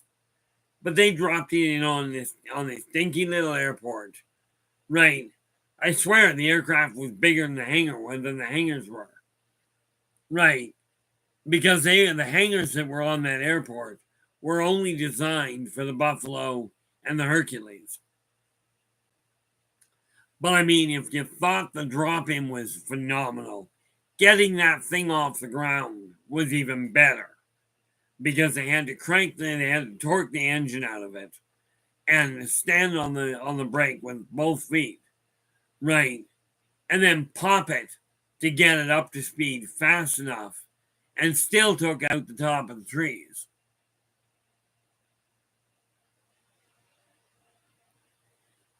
Sometimes they do, Joe. But then sometimes guys act like absolute dipsticks. As the saying goes, You know, like there was a guy I knew that used to wear a T-shirt. He on the front of it, you know, on the front of the T-shirt it said "Instant Idiot." On the back of his T-shirt, it reads, "Just add alcohol."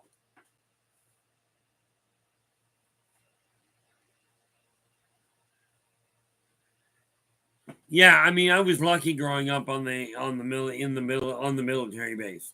Yeah, slap myself in the back of the head, stop the stutter. You know, I got to walk around inside that thing. You know, I also got the pleasure at one point of sitting inside the cockpit of the Hawker Siddeley Harrier. You know, but yeah, that plane is just insane in size. But I cannot figure out how they got it back off the runway. I mean, that kind of flying was phenomenal. And again, it does bring about a certain amount of energy overload, you know, a certain amount of adrenaline. But the reality of it all is you have to take a look at things and go, okay, what am I doing with it? How am I going to function with it? And how do I bring my emotions or my energy levels back down to a decent level?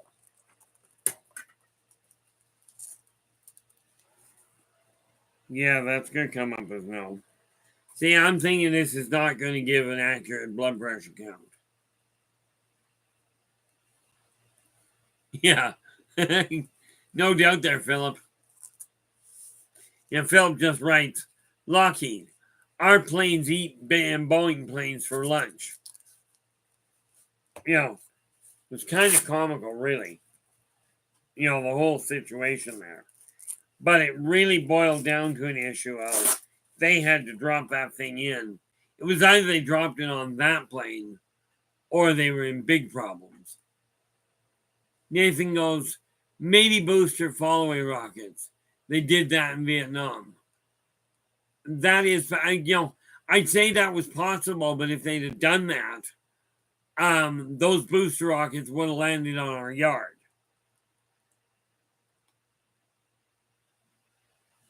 You know, that's how close our yard was. I mean, it was great. You know, it was fabulous when it took off because we could feel the ground vibrate under it.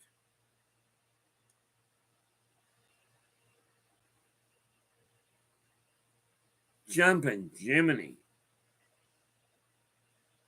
I'm hoping that's a problem.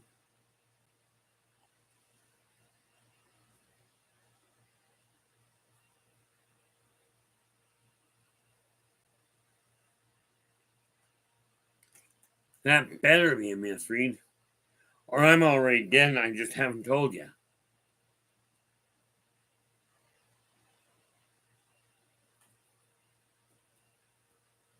What do you think, guys? I've been sitting at 137.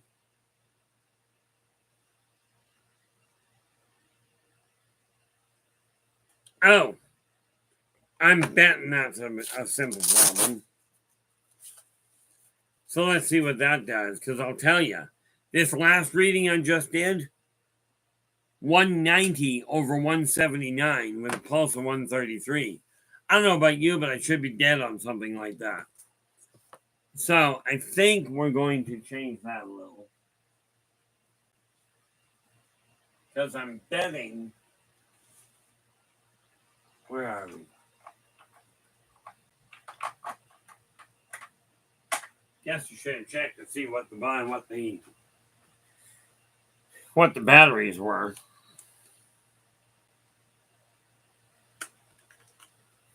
There we go. I'm hoping that last reading was more just an issue of dead batteries. Because I'll tell you, if I'm having a reading like that, I'm in serious caca.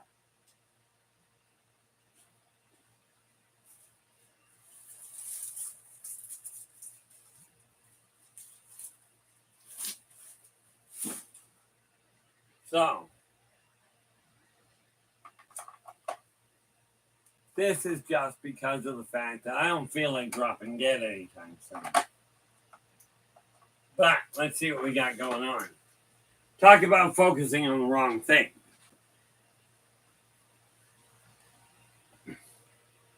But hey, what the heck?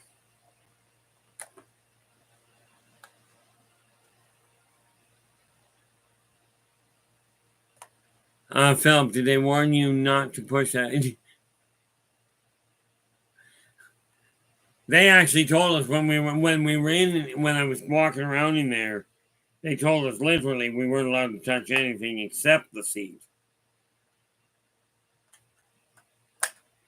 You know, it's kind of like I don't think they wanted us touching a lot of things.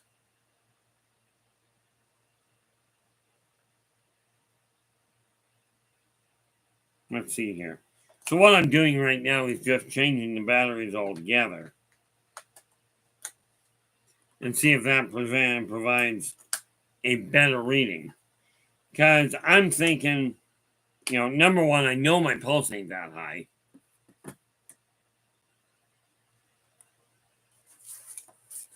Because the fact of the matter is, I can actually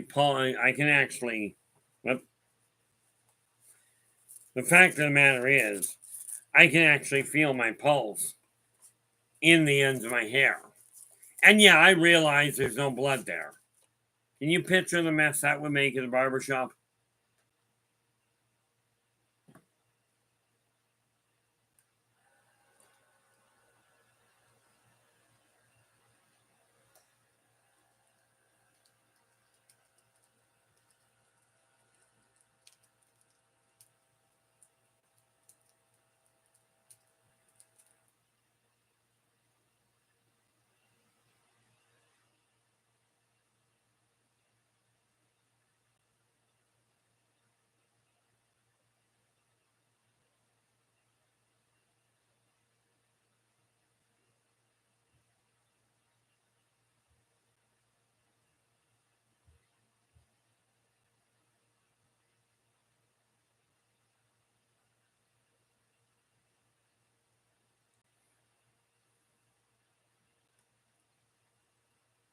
Yeah. See now, change the batteries and I'm right down to 134 over 85 with an 83 pulse. Now this is a little higher than normal, but I was just up and walking around. Which, you know, that I can work with. So yeah, in case you couldn't figure it out, that's actually a much better run.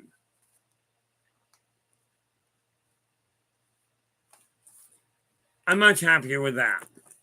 But when we look at the whole 9 yards here, okay. And by the way, I do appreciate you guys sticking with me through this whole mess. That I wasn't planning on focusing on, but it does show you what can happen when your energy levels go on and go sideways.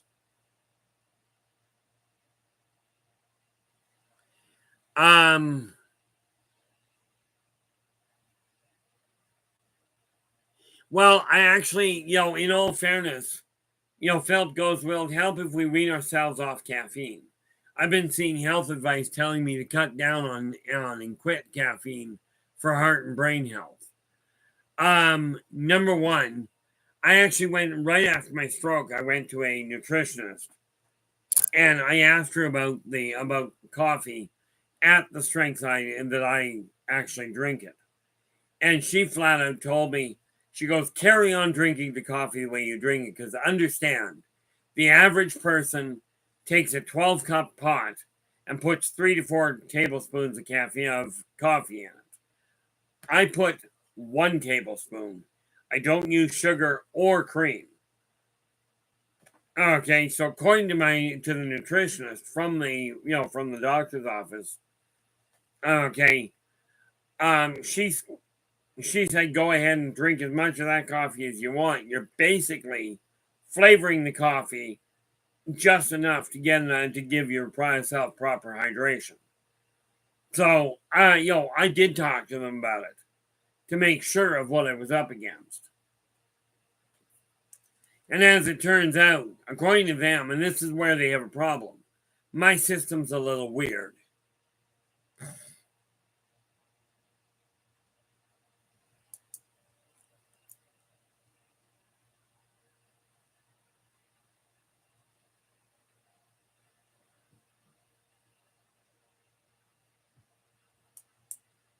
Oh, and like I said, Philip, first and foremost, my outlook on doctors is not the issue here. You're comfortable with the doctors you've got, stay with them. I don't have a problem with doctors. Okay, I have a problem with hospitals. But the doctors themselves just they don't know how to track the way my body works. And therefore I've learned that I understand it better than they do. So I'll just stay on top of it. But I do talk to people in the health industry, for instance, to ensure that, I'm staying, that I'm eating healthier, that I'm getting proper exercise, that sort of thing. I'm not oblivious to it, but the reality is, where it comes to doctors, the one thing I recommend people never do, okay, and I shouldn't say never, but rarely do not use Google as a physician, because Google may have a lot of answers, but you may not have the interpretive capacity.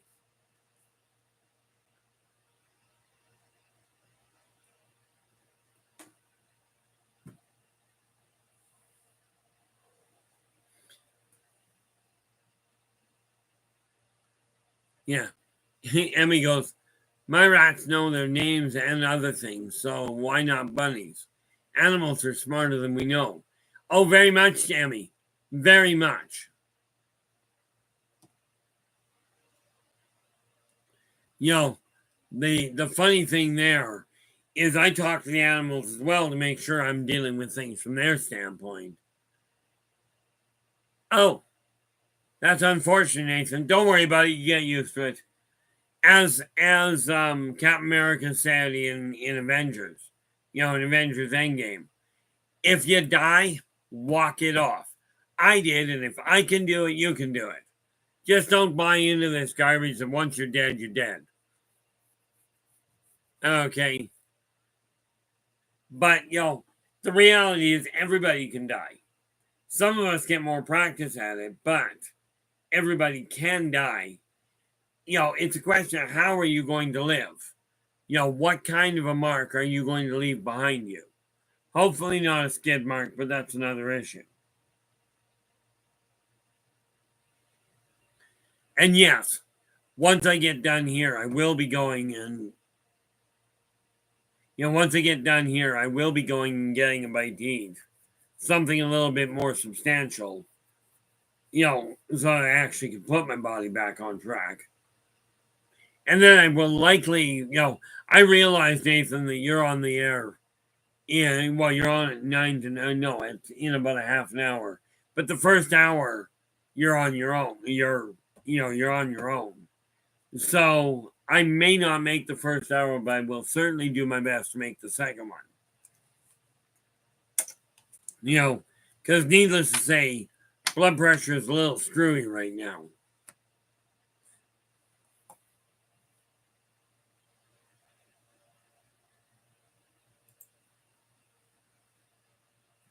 I wonder what happens if I type that.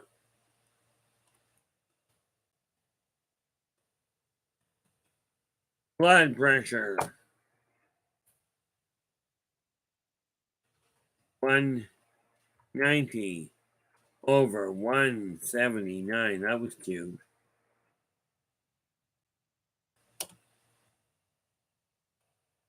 Pulse was 133. Let's see if it does anything.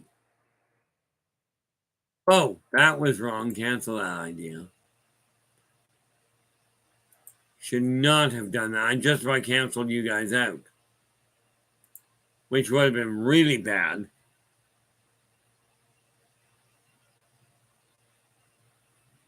Oh, there we go. Yeah. Nathan goes, my blood pressure is screwing right now, too. Still, we'll be on in a bit.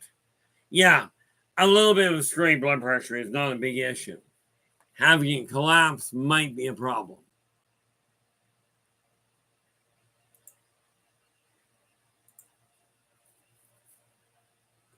Where are we here?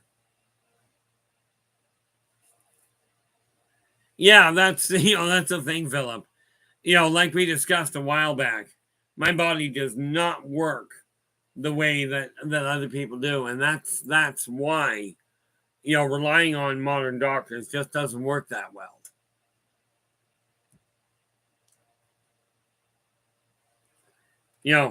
But do I pay attention to it? I still look at what is normal for other people to give me an idea of what I might be dealing with. At least to give something to work with.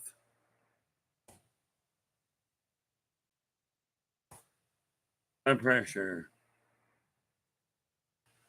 Oh, that was not the word. There we go.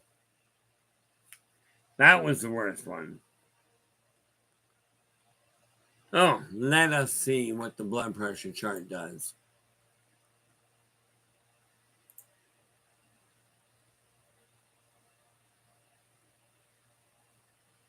Yeah, don't want to do that.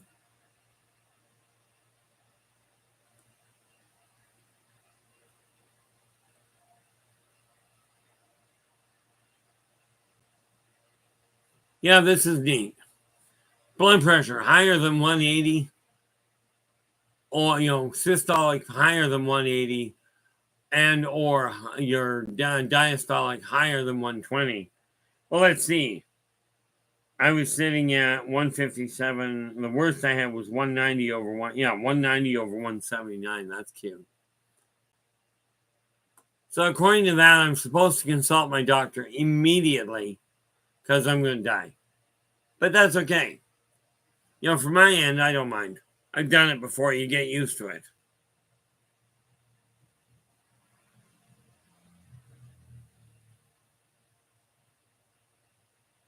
Yeah. And that's the whole thing. This is why I know I'm not dying anytime soon. But whenever you're working with an overloaded stress point, whether it's emotional, mental, spiritual, energetic, it doesn't matter. Isolate yourself a little from the cause of it if you can identify it. And usually that means you're around a lot of people. So separate yourself physically from them and literally sit down, find a place to sit. Put your hand on something solid that normally sits on the ground and literally visualize that excess energy running out of your body, much like water out of a faucet.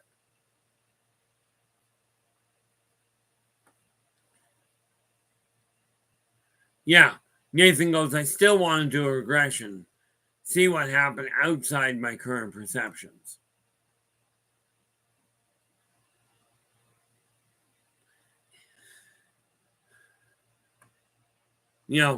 So I mean, there's a lot that you can really work with. Now, that being said, guys, we are at the 2-hour mark. Thank you so much for sticking with me. Talk about a weird day. But I will work on that. I will keep you posted.